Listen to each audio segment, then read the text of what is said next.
Bu yerini remont edebilirsin ha? Ha? Ha. Motor toplu kadoy. Kitayski motosikllar. Ha? İrfan Kawasaki var mı? Sorarız. Benzin bile yansı soğanı. Kenarda ne? Pompalar, deraparatlar, pilalar. Şu adam remont edecek. Remont kılavuz onlardan.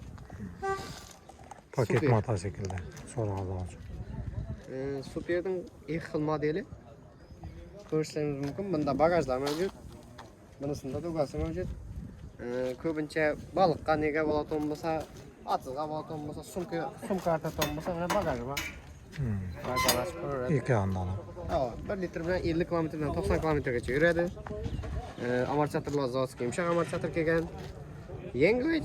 Birovning speedometri 120 gacha, birovniki ham speedometr ham taxometr bor. Оборот ham ko'rsatadi. To'lqo'shmay saladi. Benzinni qurib benzin. Hava.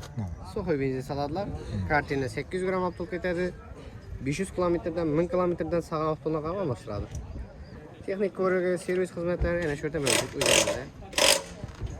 Murojaat qilaman desa 93 045 75 46. Mototsikllar tayinli hal minadi ketadi tamom. Jo'rabek deb. Jo'rabek murojaat mavjud. qiladi.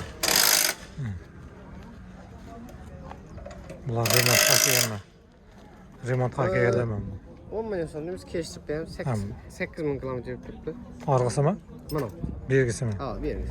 8. Ha. 8000 kilometr yurib turibdi. 10 milyon so'm. Kechib beramiz. 10 milyon so'm. 7999. Beri ishlab beramiz. Meyda chuyda kamchiliklar bor. Olaman degan odam kelgancha taxlab qo'yaman, berib beradi. Taxlab.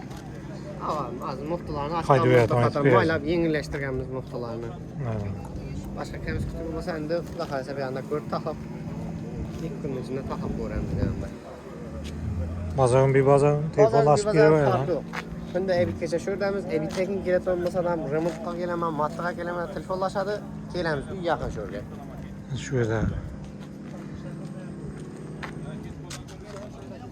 Xorazm viloyati Gurlan tumani. Eski buyum bozori.